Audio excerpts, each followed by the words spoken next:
Tag Heartbreaks and Breakthroughs ABC, and then tag OMFLIT, and tag Bettina at Bettina Carlos, and or at C Kitchenery.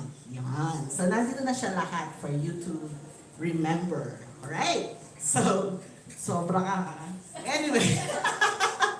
Anyway, to formally open our program, I'd like to call our Chief Operating Officer, Miss Gladys Doralina.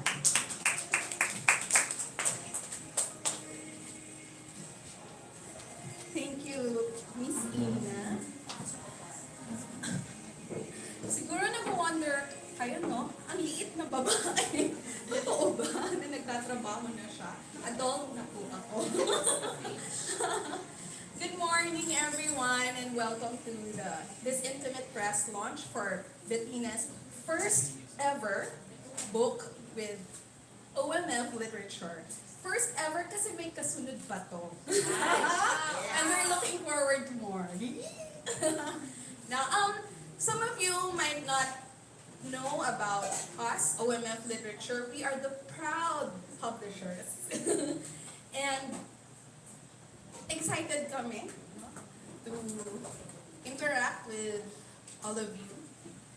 We probably, if you don't know OMF Literature, you are familiar with some of our best-selling titles. If you've heard about The Purpose-Driven Life, The 5 Love Languages, Pero na Hindi Bitin, Buhay na Hindi Bitin, the Love Struck series, kami po ang publishers and distributors ng mga titles na ito. And we're so looking forward to seeing Heartbreaks and Breakthroughs going to that bestseller series. Excited kami because nandito kayo and malaki yung magagawa nyo to help us reach that bestseller status. Anyway, welcome. I want to tell you something about, konti about OMF Literature. We are publishers, importers, distributors, and retailers of Christian literature, other literary materials, and related merchandise that are Christ-centered, biblically sound, and culturally relevant. We hope to proclaim, we aim to proclaim the gospel and reach more of all Filipino households in the Philippines and probably abroad. Tulungan niyo po kami. No? Our vision is to see OMF literature books in every Filipino household. And sa tulong ninyo, one of those books will be Heartbreaks and Breakthroughs. Tulungan niyo po kami na makareach ng mas maraming pamilya, mas maraming homes, to hear about the message of love, message of hope and encouragement na mababasa ninyo sa libro na to. Napaka-conversational. Kung paano nyo basahin, para nyo kausap. Kausap lang si Bettina. Ang dali din basahin ng libro. No, sana mas marami pa tayong ma-influence na makabasa, to grab copies talaga of the book. Maraming salamat po for being here with us, and I hope magkita pa namin kayo sa mga susunod naming activities, especially for the book. Thank you. Good morning. Thank you, Gladys. Our program this morning will be short and sweet, so that you'll have more time to interact with Bettina, ask her about her book, and also for you to enjoy later the yummy food of Sea Kitchenery. Ano yan? Creation yan ni Bettina. So hindi lang po siya author, baker, chef, di ba? So feel free to have some coffee over there and iced tea over here. So feel free, kahit medyo ayun pong bahala. So since we're here for the book, let's listen to a few excerpts. So I'd like to call our editorial supervisor, Miss Joanna Nicolas na, to read one excerpt. Joanna worked closely with Bettina sa librong to. Siya po yung editor ni Bettina. Okay, Joanna. Thank you. It's really a joy to be here this morning and to actually do this because we had a very, very tight deadline for this book. Pamatay talaga siya. And the fact that we're standing here is a testament to how God made this book possible. So to God be all the glory. Everything that we do here today, may everything point to the Lord. So it's an honor to be here again, and I'll read the next one from the book. I'm reading from chapter 8.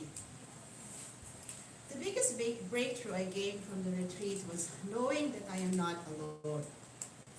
I may be the only present parent Gummy has, pero hindi ako nag-iisa in raising her. I have God as both our Father, provider, and faithful partner.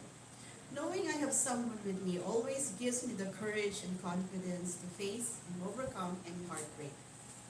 Ano-ano ba ang mga heartbreaks ng solo parents? Napakarami. To name a few, we struggle with making ends meet. Kung isa lang ang katawan, isa lang din ang trabaho. Unless tatanggap ng racket, or we have a business on the side. Another issue is time management. Talaga bang 24 hours lang mayroon sa isang araw? Another issue we struggle with is me. Paano naman ako? Pati ba pagpapahinga, pampering, or me time, feeling natin wala na tayong karapatan?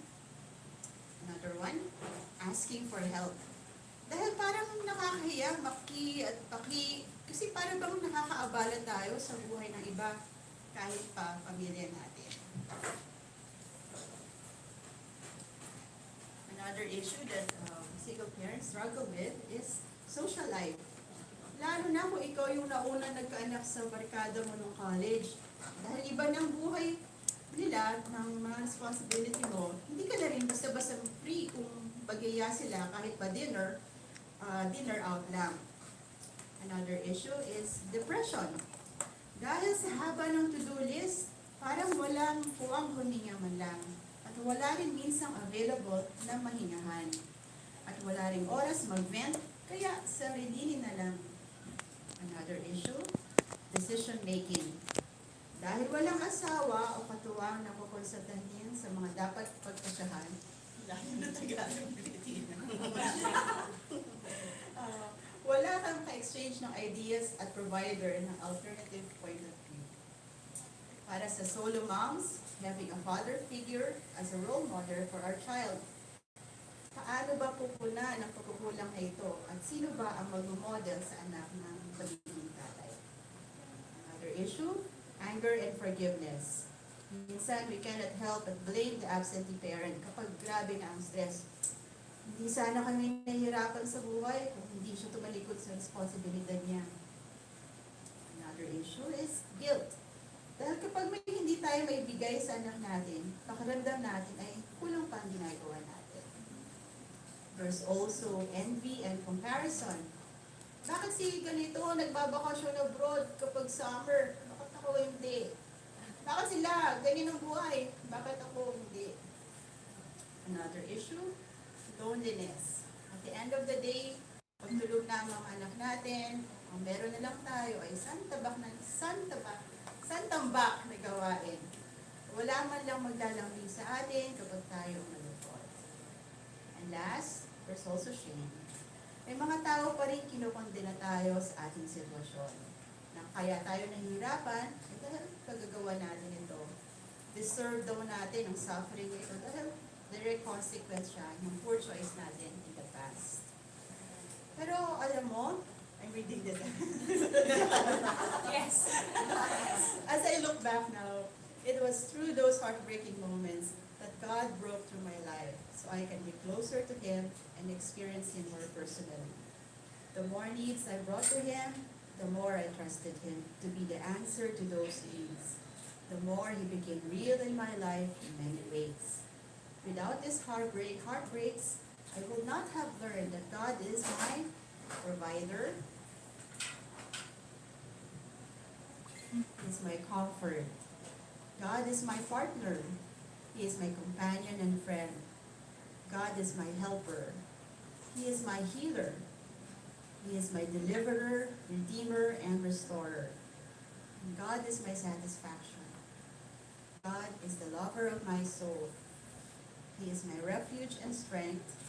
He is my source, sustainer, and giver of good gifts. He is my confidence. He is my hope and grace.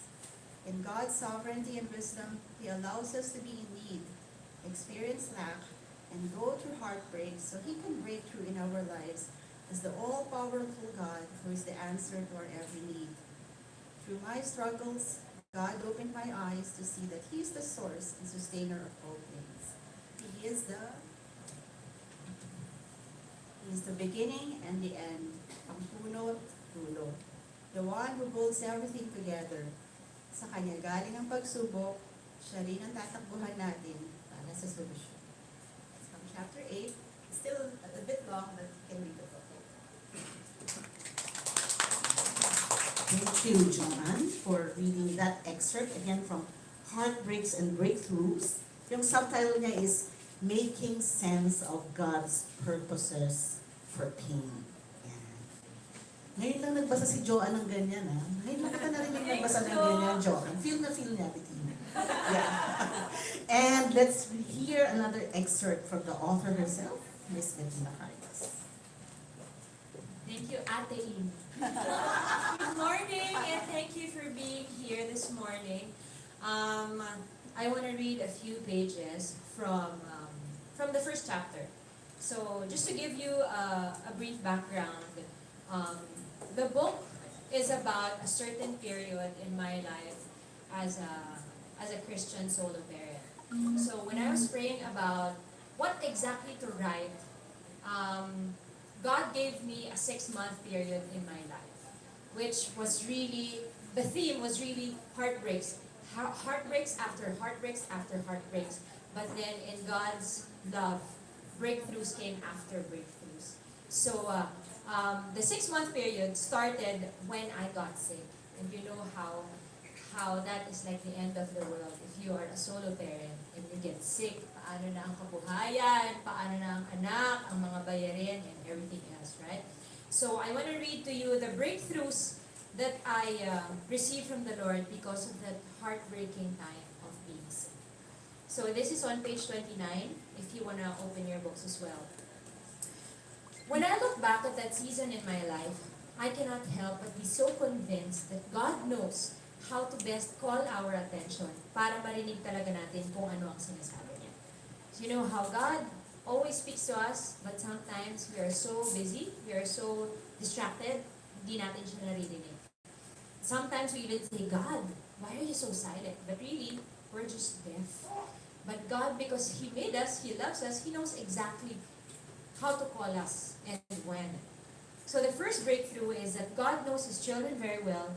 He knows what to use to get our attention. He knows that unless He literally and physically immobilized me, I would not stop. So in this chapter, you will read how the Lord did that. Because as a solo parent, we tend to do everything thinking that we are two-in-one, mother and father. So lahat ng pwedeng trabaho, papasukin mo. To the point na wala ka ng tulog, pero feeling mo, kailangan mo kasing kumayod na parang kabayo. And God knows that unless He really makes me stop moving through sickness or the scare of having an illness, hindi talaga ako titigil. Hindi ko talaga siya maririnig. If it were a lighter affliction, I would just slow down. But what God wanted from me was a complete halt and my full undivided attention. Walang ibang makakapagpatigil sa akin maliban sa malubhang pagkakasakit or scare.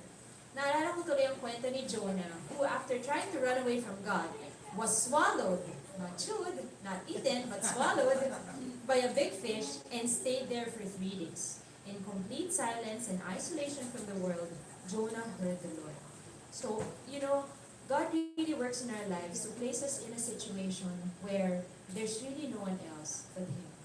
And nothing else so that we could hear Him. He places us in a dark and quiet place so He alone can be the light and voice because He knows that we hear better in the silence and stillness of things. Another breakthrough is that there's always a blessing in our burdens and bumps. Literally in my case. So in this chapter, you will learn about what the Lord did talaga. How I became sick. Literal, may mga bukol-bukol yung legs ko na saan ba ito lahat ng galing? And it grew until the soles of my feet until I couldn't really stand up.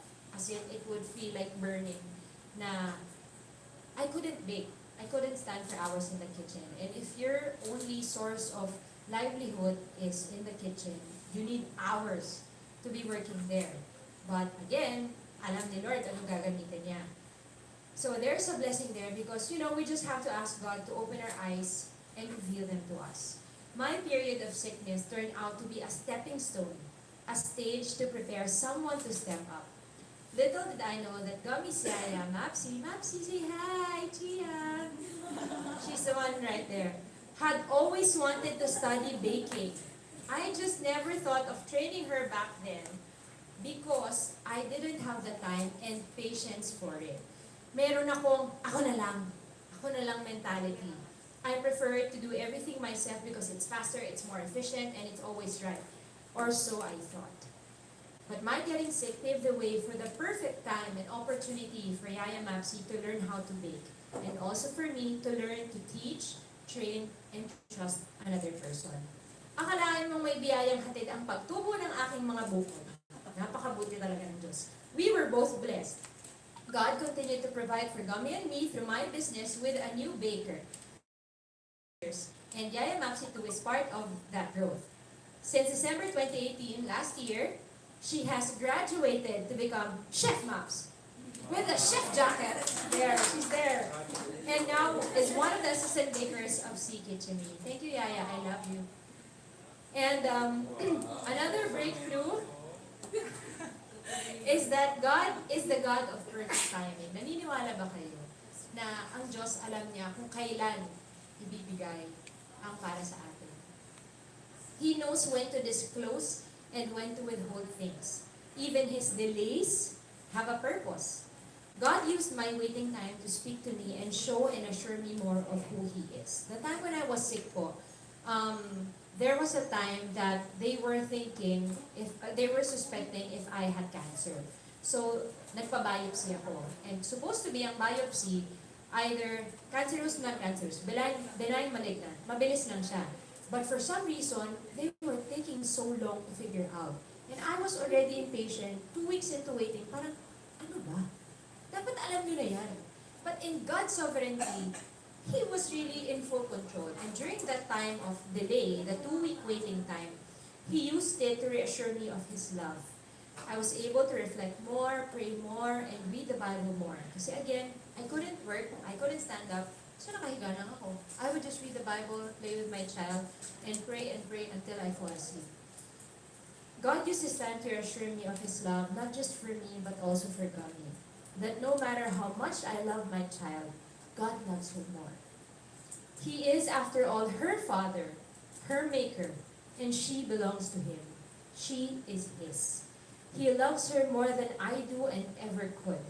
He is more capable of taking care of her than I ever could. So what was I to worry about?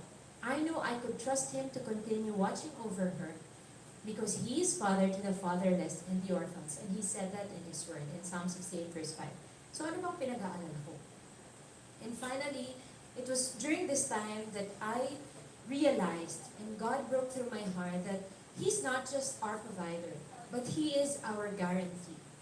Our future is secure in Him, mine and my child's, because we are His children. He never failed to provide in the past. He never will in the future. Because we are His, we are guaranteed of His faithful provision and loving protection. My security in life is not in the amount I have saved and secured for my child's future, because wala naman ako din doon. It is in knowing who has our lives, in this life and the next. This was all I needed to remember to overcome my fears. And kumalma na ako after realizing and internalizing this truth. It was such a blessed time for me to be sick and to not be worried about dying and leaving my child. Because alam ko who has my life, who has hers, and who will take care of her when I am no longer here. So I pray that when you do read the book, that God will also use it to speak to you, to the concerns and issues of your hearts. Because this is not just really for single moms. If you are going through pain, problems, and it doesn't make sense, I pray that you will find hope and encouragement in this book, that God is good, regardless of what is happening in your lives. And all He intends is to use it for our good and for His glory. Through our problems and how we will respond to those, because of Him, more people will know that God is real, God is true, and that God is faithful. Salamat. Thank you, Bettina, for reading that excerpt and for sharing with them. Now we'll get to